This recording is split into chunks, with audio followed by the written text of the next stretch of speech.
Hare Krishna a todos os participantes dessa aula do Srimad Bhagavatam, na verdade, deste programa super importante e interessante, da aula do Bhagavatam, verso por todo o Bhagavatam, uma iniciativa da TV Mayapur Português, com uma equipe de devotos muito bacanas, e esses devotos têm sido muito gentis, me convidando para participar também.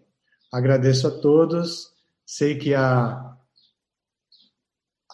líder da equipe é a mãe Nitya Kishora, e eu agradeço em especial a ela. Também agradeço muito ao Chaitanya Gosai por se disponibilizar a auxiliar na minha conexão através da plataforma Zoom. Muito obrigado a todos vocês. Hoje nós vamos ler o canto 1, capítulo 4, verso número 2. Vamos ler palavra por palavra, então eu vou recitar o verso e em seguida ler tradução palavra por palavra, tradução do texto e significado dados por sua divina graça a ser Bhaktivedanta Swami Srila Prabhupada. Shaunaka, Uvacha, disse, Sutta, ó Sutta Goswami, Mahabhaga, o mais afortunado. Vada, por favor, fala. Naha, a nós. Vadatam, daqueles que podem falar. Vara, respeitado. Katham, mensagem. Bhagavatim, do Bhagavatam. Purvam, piedosa. Yat, que. Aha, disse. Bhagavan, muito poderoso. Sukaha, Sri Shukadeva Goswami. A tradução. Shaunaka disse, ó Sutta Goswami, tu és o mais afortunado e respeitado entre todos aqueles que podem falar e recitar. Relata, por favor, a piedosa mensagem do Srimad Bhagavatam, que foi proferida pelo grande e poderoso sábio Shukadeva Goswami. Significado. Shaunaka Goswami dirige-se aqui 2 vezes a Sutta Goswami, em sinal de grande júbilo, porque ele e os membros da Assembleia estavam ansiosos por ouvir o texto do Bhagavatam, proferido por Shukadeva Goswami. Eles não estavam interessados em ouvi-lo de uma pessoa farsante, que o interpretasse a seu próprio modo, para satisfazer seus propósitos pessoais. Geralmente, os assim chamados recitadores do Bhagavatam são ou leitores profissionais ou assim chamados impersonalistas eruditos, que não podem penetrar nas atividades pessoais e transcendentais da pessoa suprema. Tais impersonalistas distorcem alguns significados do Bhagavatam para corresponder e apoiar seus pontos de vista impersonalistas. E os leitores profissionais vão imediatamente ao 10º canto para explicar incorretamente a parte mais confidencial dos passatempos do Senhor. Nenhum desses recitadores são pessoas fidedignas na recitação do Bhagavatam. Somente alguém que esteja preparado para apresentar o Bhagavatam à mesma luz de Shukadeva Goswami, e somente aqueles que estejam preparados para ouvir Shukadeva Goswami e seu representante são participantes autênticos na discussão transcendental do Srimad Bhagavatam. Srila Prabhupada Ki Jai. Este programa da TV Mayapur é especificamente destinado aos devotos que têm como sadhana bhakti escutar o Srimad Bhagavatam na associação de outros devotos. Foi uma ideia brilhante, uma vez que, atualmente, devido à circunstância da pandemia, não estamos tendo oportunidade de nos associar regularmente na sala do templo para ouvir o Srimad Bhagavatam. Então, assim, as limitações de uma sala de templo são quebradas e nós podemos criar uma grande confraternização de Vaishnavas e Vaishnavis prontos para ouvir o Srimad Bhagavatam, apresentado pelo devoto Mahabhagavat Srila Prabhupada e reunindo todos os seguidores de Prabhupada. Também entendemos que algumas pessoas novas se juntam a esse grupo e entendemos também que alguns pesquisadores curiosos e pessoas interessadas que não têm maiores compromissos com a teologia Vaishnava também aderem a essas palestras. Então, vou falar de tal maneira que todos esses grupos possam encontrar a satisfação de seus objetivos ao se reunirem conosco. Se houver alguma falha da minha parte, antecipadamente, peço desculpas, deve-se unicamente à minha incapacidade de apresentar da melhor maneira possível. Bem, esse texto não surge do acaso, evidentemente. O Bhagavatam é uma coleção de volumes de livros e uma verdadeira enciclopédia que trata dos assuntos existentes dentro da literatura védica. O Bhagavatam, como literatura, é do gênero Purana.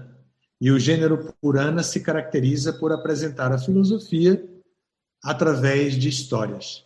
A história que este verso revela aqui é um encontro numa floresta chamada Naimisharanya, que é considerada como o centro de todo o universo material.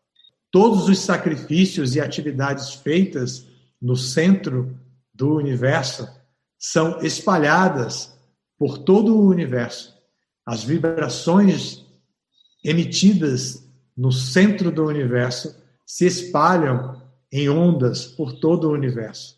Então, os sacrifícios feitos em Naimisharanya têm um efeito muito benéfico, não apenas para quem está presente, mas para todas as pessoas do universo, para toda a criação material. Então, o diálogo aqui tem a palavra de Shaunaka Rishi, nesse verso especialmente chamado de Shaunaka Goswami. E Shaunaka Rishi é um grande brahmana da mais alta estirpe, um brahmana qualificado, um brahmana de família, um brahmana que se encaixa em todos os conceitos de casta de brahmanas. Ele é um brahmana por nascimento e ele também é um brahmana por qualificação pessoal. Então, por ambas as perspectivas, Shaunaka pode representar os sábios reunidos em Naimisharanya para, de uma maneira ordenada, sem bagunça, ele poder apresentar as questões, as perguntas dos sábios ali presentes, que não são de interesse apenas para os presentes, mas que são de interesse universal e que dali, de Naimisharanya, do centro de Naimisharanya, podem e devem se espalhar por todo o universo.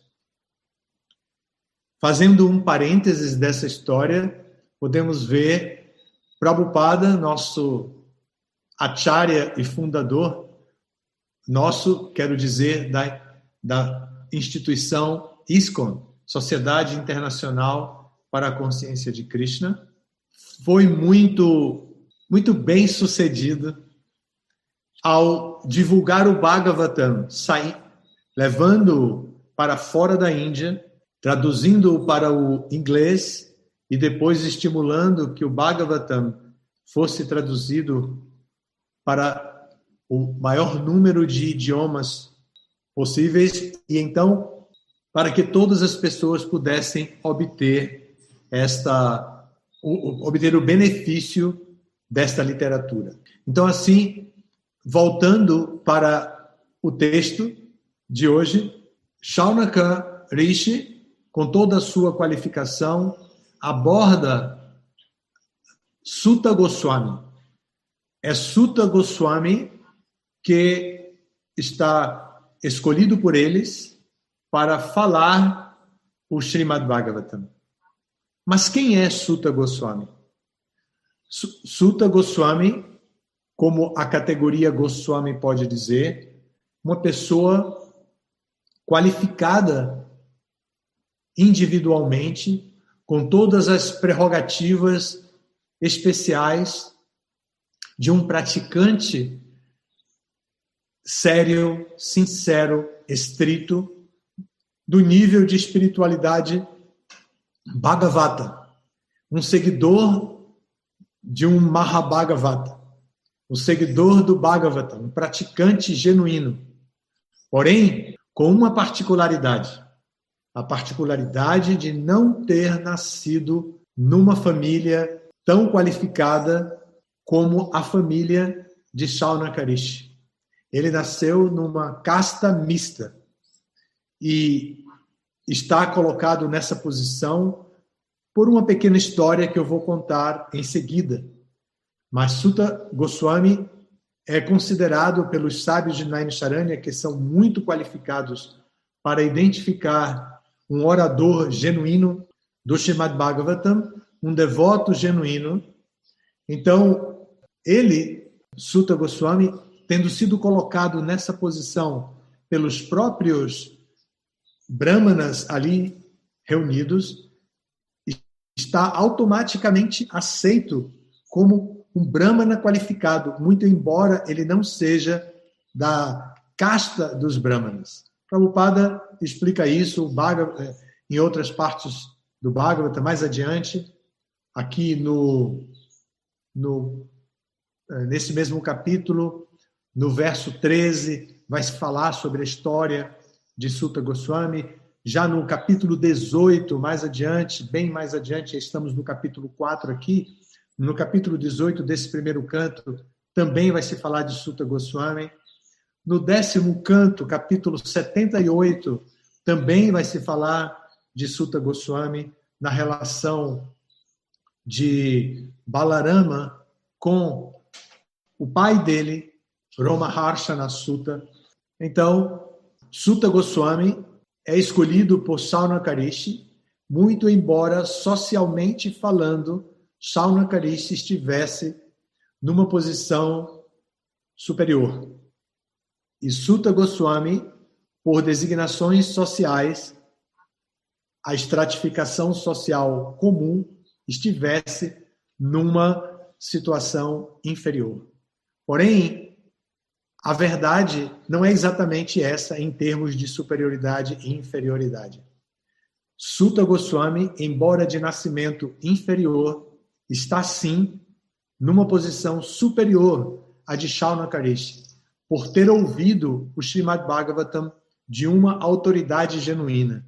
E também porque, quando seu pai foi destituído do poder de apresentar o Bhagavatam, por ter cometido uma ofensa de comportamento, uma ofensa de etiqueta diante da suprema personalidade de Deus, Balarama, acontece que Balarama fez uma peregrinação pelos lugares sagrados, bem na época da batalha de Kurukshetra. Ele não queria lutar na batalha. Então ele saiu em peregrinação e chegou até Naimisharanya. Quando ele chegou em Naimisharanya, foi muito bem recebido por toda essa turma, mas Romaharshana Sutta não participou da recepção, sequer se levantou para recebê-lo. E Balarama compreendeu que ele estava adotando uma atitude ofensiva e que ele deveria ser destituído do poder de estar sentado no Brahma Asana. Então, ele, com uma grama kusha, usando a grama kusha como arma, foi até Romaharshana e retirou o seu ar vital. Assim, Romaharshana, desprovido da vida, não pôde pregar. Os brahmanas de casta e de qualificação que estavam presentes ficaram muito preocupados porque eles haviam se reunido para escutar o Srimad Bhagavatam como um sacrifício para o início da era de Kali. Então, quando eles viram que Balarama fez aquilo, eles se dirigiram a Balarama com uma atitude humilde, mas apresentando o seu ponto de vista, e disse a Balarama: sem saber, o Senhor acaba de matar o representante de Vyasadeva aqui. Ele é um discípulo de Vyasadeva e ele veio para apresentar o Srimad Bhagavatam. E o Senhor, sem saber, fez isso. Por favor, corrija esse seu ato. Então Balarama disse: o filho representa o pai. O filho dele, o Grashrava, pode ser dotado de poder para falar o Bhagavatam na ausência do próprio pai. Suta Goswami, o Grashrava, é tão qualificado quanto seu pai e, além disso, ele escutou o Bhagavatam de Sukadeva Goswami. Então, ele está preparado para responder as perguntas de vocês e também para apresentar o Bhagavatam de maneira espontânea e sistemática, porque ele está preparado para isso. Então, Suta Goswami foi colocado no Brahmasana, ou seja, no assento dos Brahmanas, o assento que representa a autoridade da literatura. E assim, os sábios de Naimisharanya se apresentaram diante dele com um verso que é como uma oração: Tuana Sandarsito Datra Dushtaram Nistitir Satam Kalim Satoharam Punsam Karnadhara e Varnavam. Reconhecendo que ele havia sido colocado naquele lugar para falar, no púlpito, para pregar o Bhagavatam, por um arranjo da providência divina, que o elegeu para ajudá-los a cruzar o perigoso oceano da era de Kali.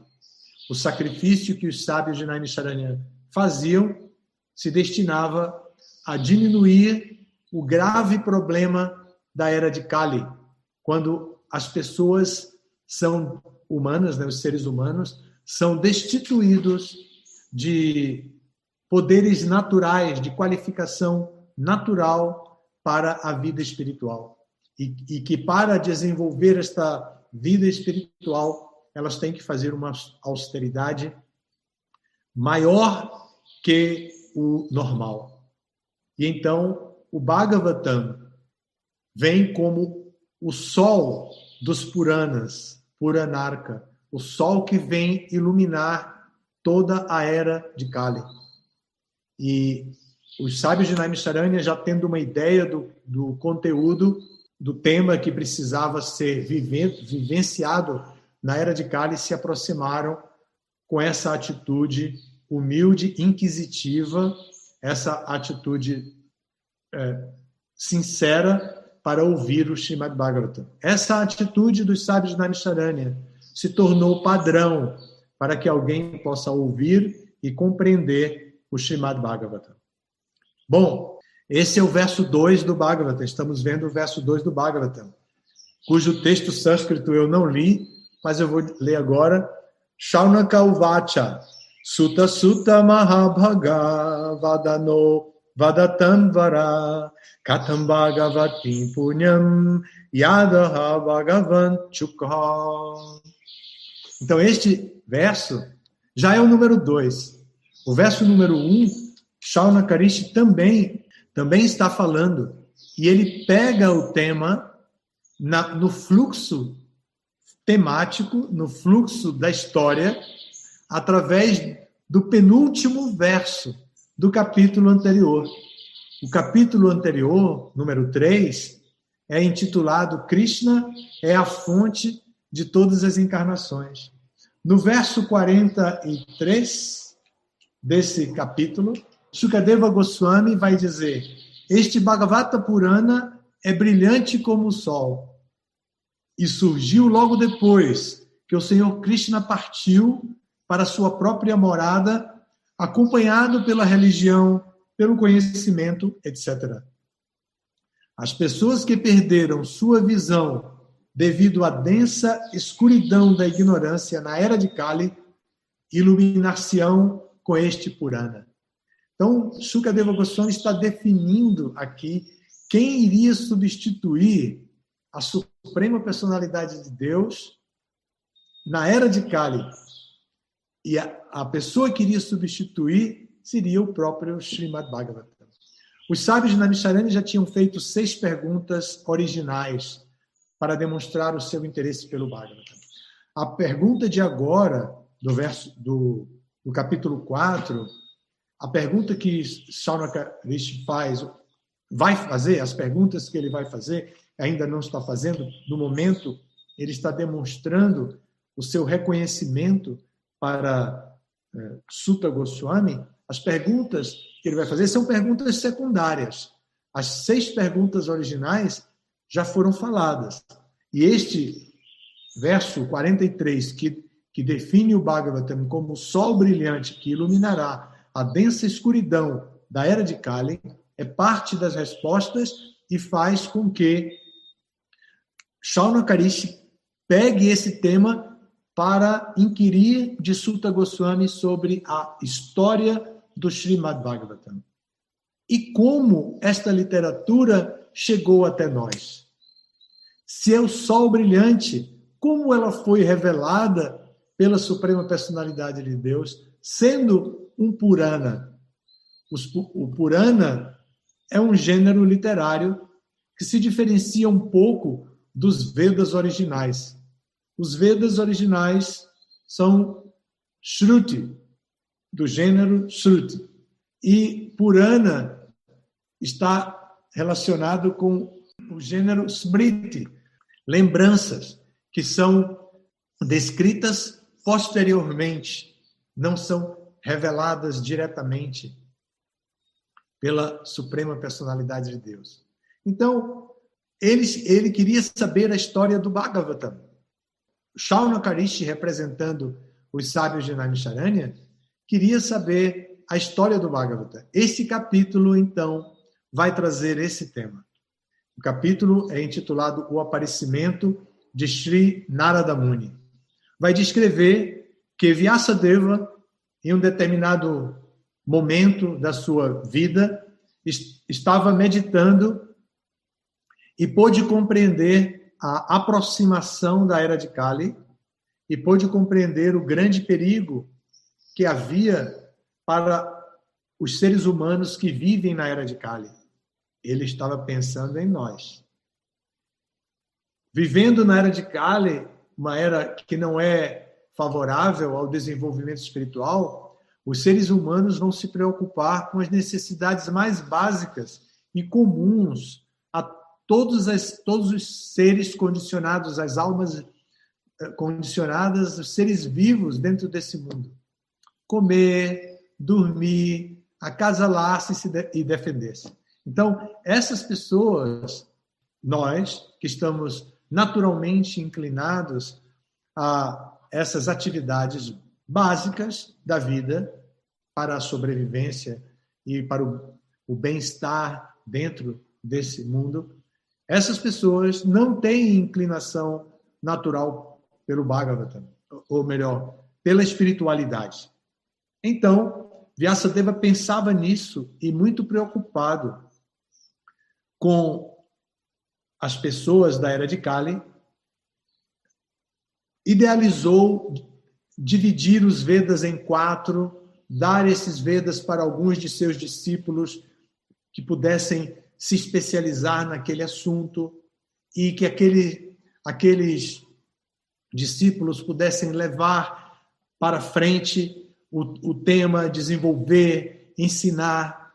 Então, como é o caso de Shaunaka. Shaunaka Rishi, no verso 1 desse capítulo 4, é chamado de Kulapati.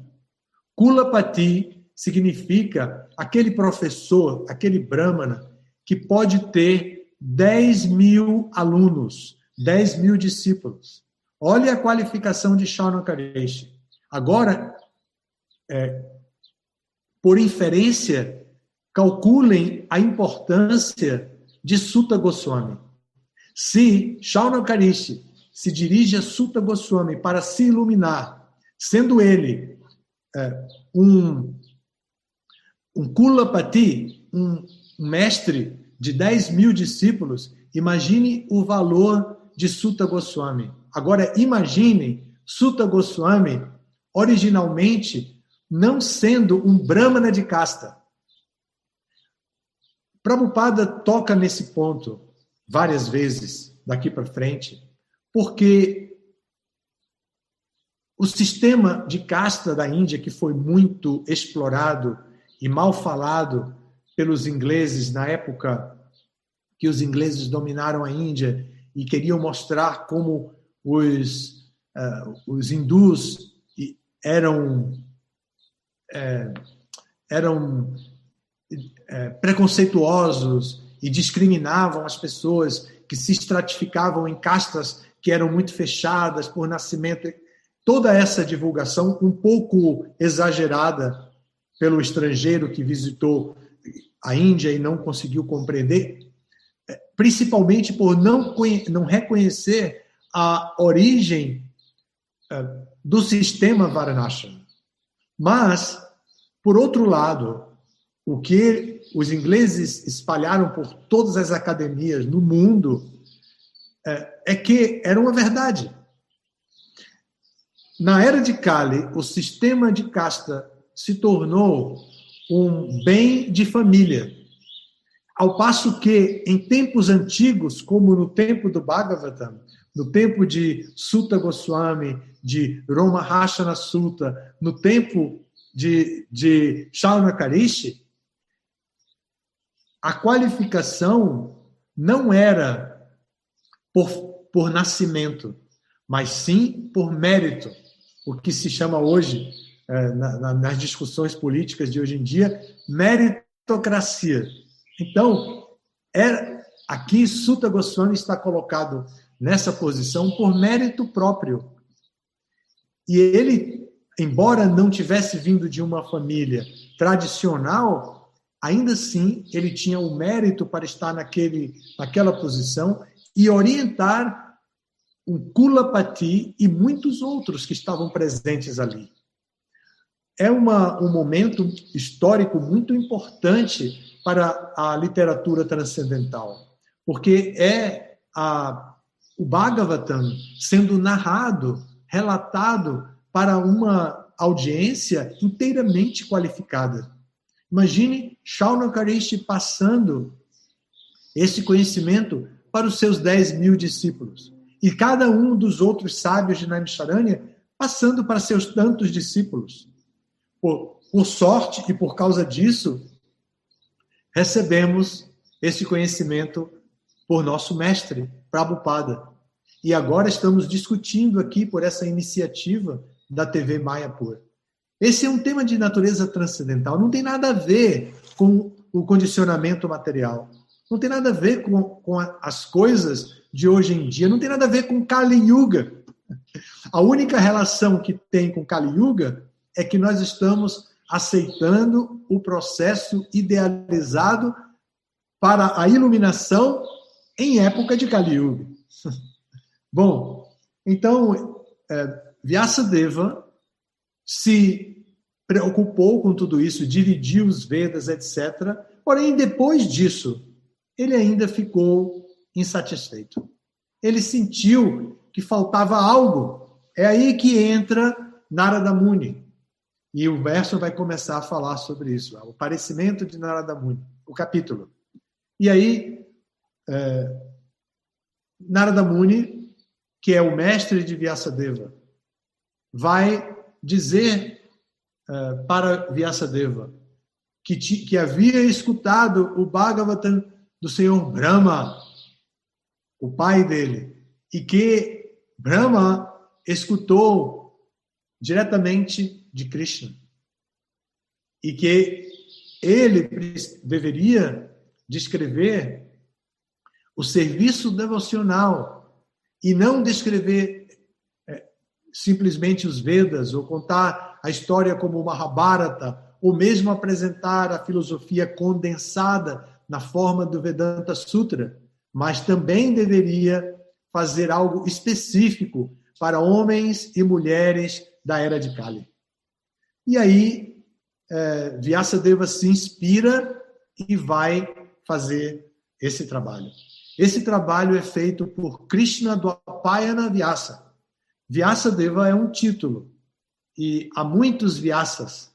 E o Vyasa dessa época é Krishna Dwapayana Vyasa, aquela encarnação de Krishna na forma de Vyasa, que nasceu numa Dwipa, numa ilha, por uma ranjo, uma outra historinha. Não vou contar, depois vocês vão pesquisar, podem descobrir por qual a origem do nome dele, Krishna Dwapayana. Então, mas ele nasceu numa ilha, recebeu esse nome. E esse Krishna Dwapayana Vyasa, então, se torna qualificado para apresentar o Bhagavatam. Observem que no significado a esse verso número 2, Prabhupada toca no ponto da posição de Shaunaka, chamando de Goswami. Shaunaka Goswami dirige-se aqui 2 vezes a Suta Goswami em sinal de grande júbilo, porque ele e os membros da Assembleia estavam ansiosos por ouvir o texto do Bhagavatam, proferido por Shukadeva Goswami. Ou seja, eles sabiam a origem do Bhagavatam, mas eles queriam ouvir, de forma que eles pudessem interagir. Uma aula assim, tipo perguntas perfeitas, respostas perfeitas, para que eles pudessem fazer a Suta Goswami perguntas perfeitas a respeito do Srimad Bhagavatam falado por Shukadeva, e Suta Goswami, por estar dotado de poder, tanto por Baladeva como por Shukadeva Goswami, pudesse dar respostas perfeitas. Essa é a relação entre mestre e discípulo. Não apenas o mestre tem que ser genuíno. A relação exige que o discípulo também seja genuíno. O mestre genuíno com um discípulo sem vergonha não vai adiante. E um discípulo genuíno com um mestre enganador, sem vergonha, também não vai adiante. Então, a relação só se torna genuína dentro do parampara quando mestre e discípulo são genuínos. Neste caso, o tema principal aqui é demonstrar a genuinidade da relação mestre e discípulo entre Shaunaka, socialmente muito reconhecido e elevado, e Suta Goswami, reconhecido e elevado por suas qualificações pessoais de alma liberada. Então, esse é o tema. Prabhupada puxa aqui no comecinho do parágrafo e Prabhupada vai concluir o seu significado dizendo: somente alguém que esteja preparado para apresentar o Bhagavatam à mesma luz de Shukadeva Goswami, e somente aqueles que estejam preparados para ouvir Shukadeva Goswami, seu representante, são participantes autênticos na discussão transcendental do Srimad Bhagavatam. Essa é a posição que nós temos que pensar, refletir sobre nós mesmos. E se não somos, podemos nos transformar participantes autênticos de uma assembleia onde se fala o Bhagavatam. Devemos ser mansos, humildes, porque Chaitanya Mahaprabhu nos orientou assim. Mas devemos ter sinceridade suficiente para nos dirigir ao Bhagavatam e ao nosso mestre com interesse em ouvir as respostas, ouvir e realizar as respostas. Prabhupada explica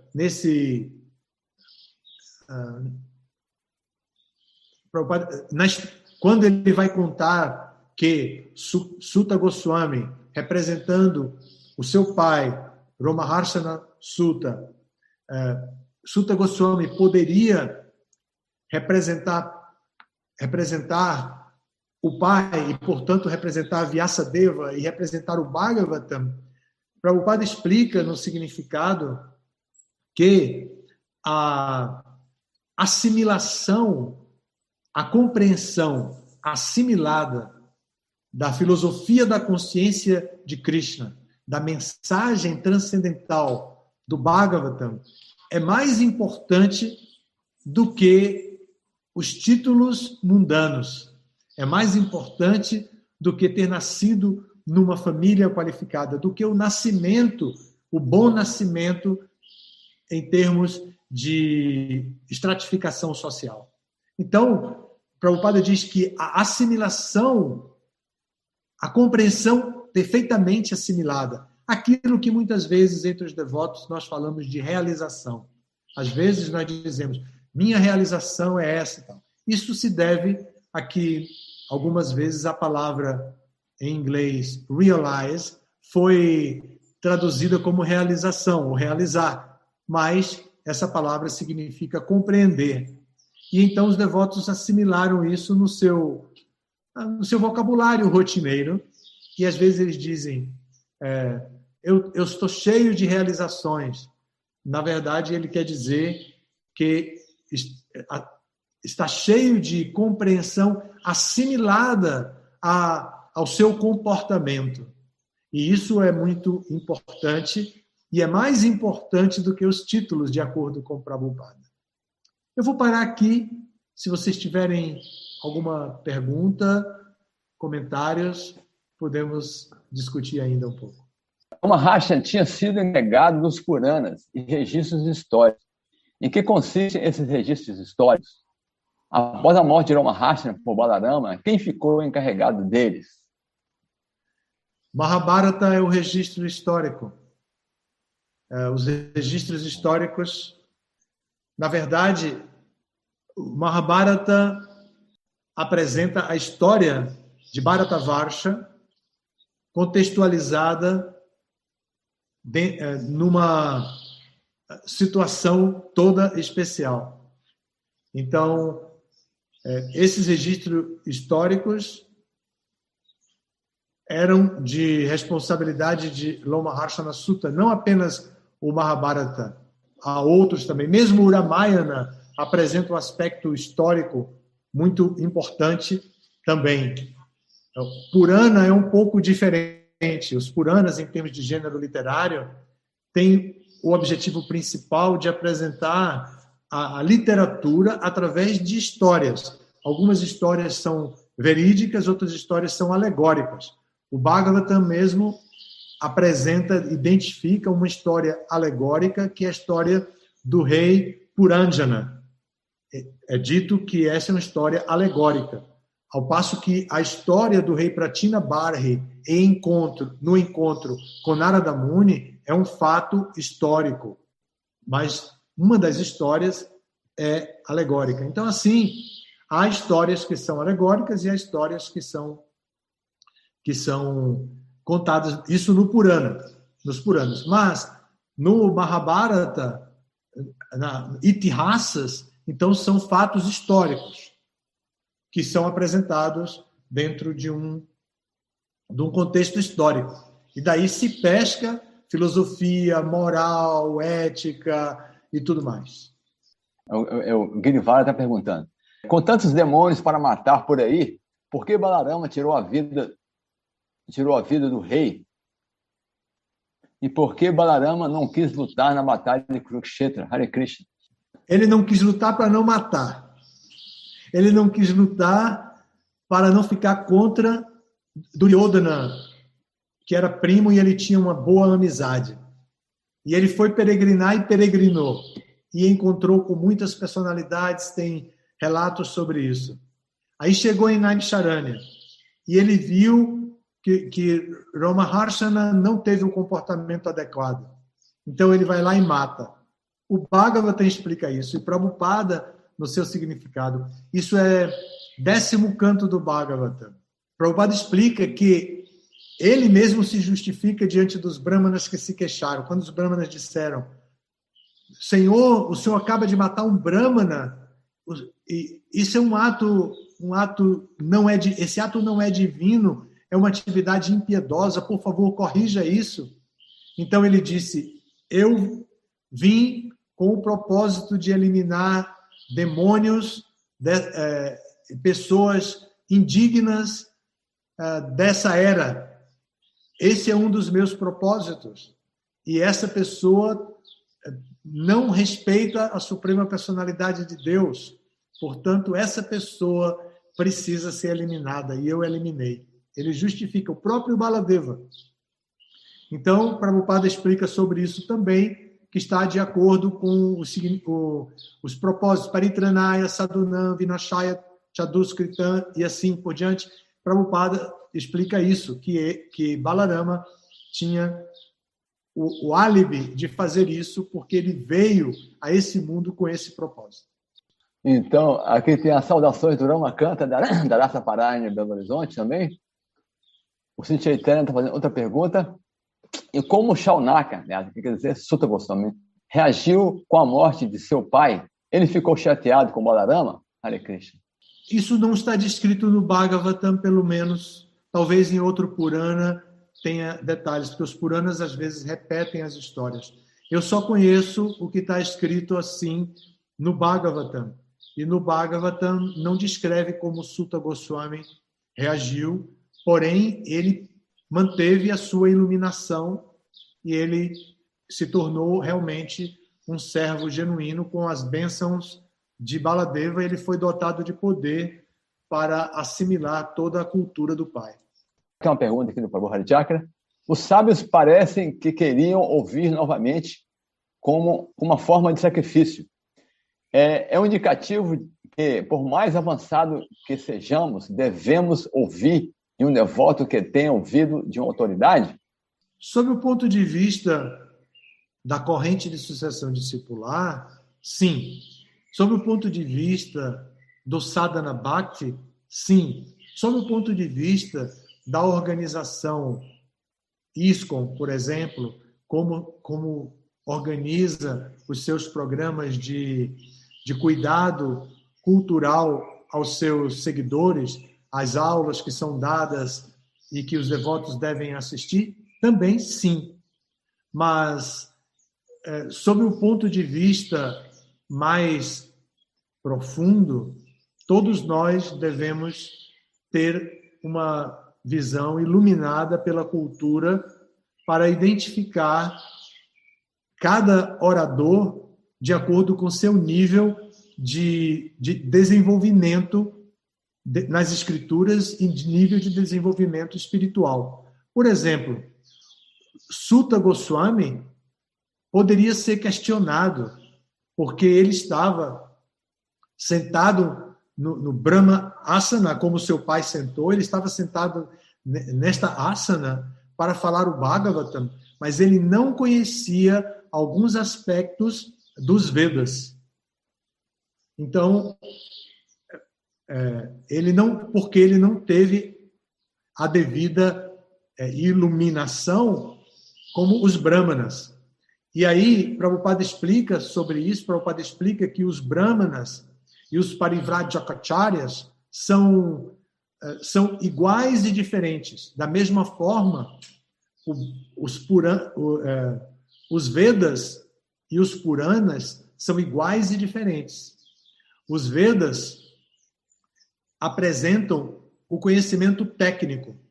Os Brahmanas praticam o conhecimento técnico. Como os Vedas apresentam os detalhes técnicos, os Brahmanas de casta seguem os detalhes técnicos dos Vedas. E então eles fazem sacrifícios, cantam mantras, estudam a métrica apropriada, repetem perfeitamente os mantras védicos, seguem tudo devidamente como os Vedas ensinam. Enquanto que os Puranas, como o Bhagavatam, não descreve com todas as minúcias, descreve apresentando muitas histórias correlacionadas, que corresponde aos Parivrajakacharyas.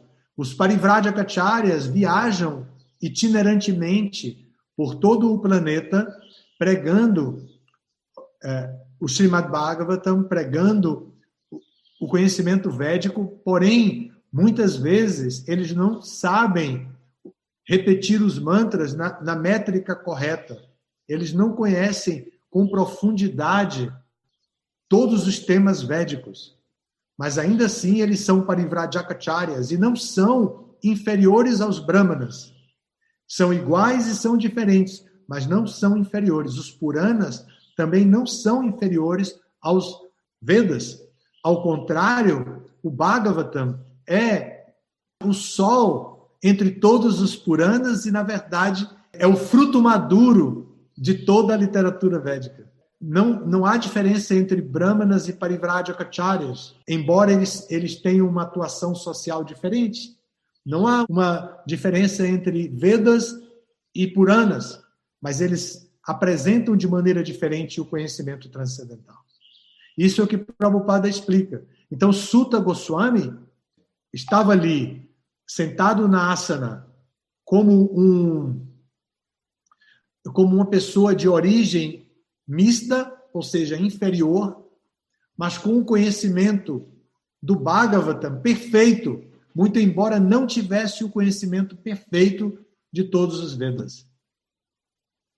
E recebemos essa joia preciosa e agora precisamos seguir, compreendê-la, assimilar esta compreensão, praticar e divulgar para as outras pessoas. Precisamos distribuir o Bhagavatam para que as outras pessoas também tenham acesso. Hare Krishna. Hari Tiaga tem outra pergunta aqui. O sistema de casta parece ser uma tendência natural de uma sociedade, já que herdamos tanto de nossa família, mas parece que Krishna vem como um reformador. Poderia explicar essa natureza de reforma do Bhagavatam? Sim, Krishna criou o sistema Varnashrama, mas não criou com o propósito de que o sistema Varnashrama ficasse limitando as pessoas às convenções sociais. O Srimad Bhagavatam apresenta o mesmo conhecimento védico para homens e mulheres da era de Kali, que não são perfeitos seguidores do sistema Varnashrama, porque não são qualificados, nem os Brahmanas, nem os Kshatriyas, nem os Vaishyas, nem os Shudras são devidamente qualificados em suas virtudes para seguir o sistema Varnashrama. Então, e nessa era de Kali, Kalo Shudra Sambhava, todos nascem na qualificação de não líderes, de inteligência subalterna. Então, para vencer isso, é preciso uma reforma. O Bhagavatam dá um conhecimento distribuído vastamente para todos. Porém, a reforma propriamente dita só vai acontecer com Chaitanya Mahaprabhu. É Chaitanya Mahaprabhu que vai abraçar o muçulmano mlecha, que vai iniciar o muçulmano Haridas Thakur e vai dar o título mais elevado para o projeto que Chaitanya veio instalar, que foi a divulgação do Cantar dos Santos Nomes. Quem é o Acharya do Cantar dos Santos Nomes? Originalmente, uma pessoa de classe baixa, nascida em família de não brahmanas, um muçulmano, Haridas Thakur. De fato, ele não é nada disso. Ele é uma alma pura, um associado de Chaitanya, que veio para fazer o papel de Namacharya e dar o Nama Prabhu para todos. Mas ele mostra aí o espírito reformador que Harichakra menciona, o estilo reformador de Krishna, que em cada época Krishna está preocupado em como ajudar as almas condicionadas a tornarem-se livres dos seus aprisionamentos. O Govinda Gopal tem uma pergunta aqui. O Srimad Bhagavatam que Vyasadeva ouviu foram os 4 versos originais que foram falados por Krishna, a Brahma. A partir de quando o Srimad Bhagavatam expande para a literatura que temos hoje, abordando os 10 tópicos que o caracteriza? No próprio Vyasadeva. Vyasadeva ouviu de Brahma e Vyasadeva dá esse conhecimento assim, minucioso. É Vyasadeva quem dá o conhecimento minucioso. Ele ouve de Narada Muni, Narada Muni ouve de Brahma, Brahma ouve de Krishna. E é Vyasadeva quem espalha dessa maneira. O Harichakra, ouvir o Bhagavatam e dar o Bhagavatam para os devotos é o tipo de serviço mais importante para superar os defeitos de Kali? O serviço realmente mais importante é cantar o Mahamantra Hare Krishna. Porém, para iluminar a nossa inteligência, trazer estabilidade, nós precisamos de conhecimento transcendental. Então, o Bhagavatam traz esse conhecimento transcendental. Para assimilar o conhecimento transcendental, nós precisamos de humildade. Como Chaitanya Mahaprabhu diz e como Krishna diz também no Bhagavad Gita, quando ele descreve conhecimento, ele começa com a palavra amanitvam. Amanitvam, que é humildade. Então, a pessoa precisa começar pelo ponto de vista da humildade. Ela não está perdendo a sua soberania sobre si mesmo. É uma humildade que leva à liberdade. Essa humildade não leva à perda da sua individualidade ou da soberania sobre sua própria personalidade. Quanto mais humilde e quanto mais adquirir conhecimento, mais o indivíduo se torna livre. Por isso, a sequência é essa que eu falei. Obrigado. Vamos para a Vyoma aqui a pergunta. Maiores reverências. O passatempo de Roma Harshana Sutta com o Sr. Balarama ocorreu na época da Batalha de Kurukshetra, quando o chamado Bhagavatam ainda não tinha sido falado por Shukadeva Goswami. Roma Harshana e os sábios de Naimisharanya estavam reunidos já nessa época. Sempre se reuniam. Naimisharanya era um local de encontro para grandes sacrifícios. E eles estavam reunidos ali.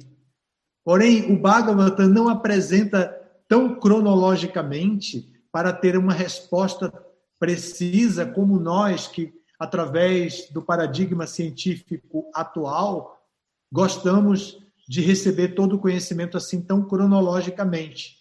Faz sentido a pergunta, é muito interessante, mas não existe uma resposta assim cronológica tão precisa que possa fazer esse paralelo.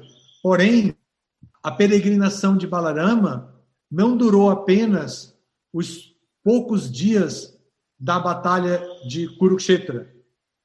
A peregrinação de Balarama durou muito tempo, além dos dias da batalha de Kurukshetra. Como é que um guru pode aceitar um discípulo que é sem vergonha? Como é que ele pode aceitar um discípulo sem vergonha se ele é fidedigno?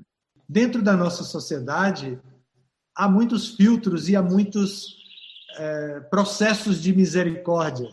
E dentro do sistema original, o que vale na relação guru-discípulo é a compaixão do guru em ajudar o discípulo a se iluminar, a sair da sua ignorância.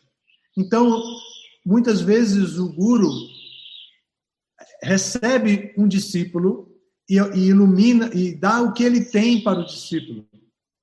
E o discípulo não está propriamente interessado no que o guru tem, mas às vezes está interessado em outra área dos Vedas, como a seção Karmakanda dos Vedas, ou a seção Gyanakanda dos Vedas. não está interessado no processo de bhakti. E isso sempre existe. É por isso que no sistema védico, o guru manda o discípulo para estudar em alguns gurukulas ou ter contato com outros gurus que têm um conhecimento mais específico que ele próprio não tem.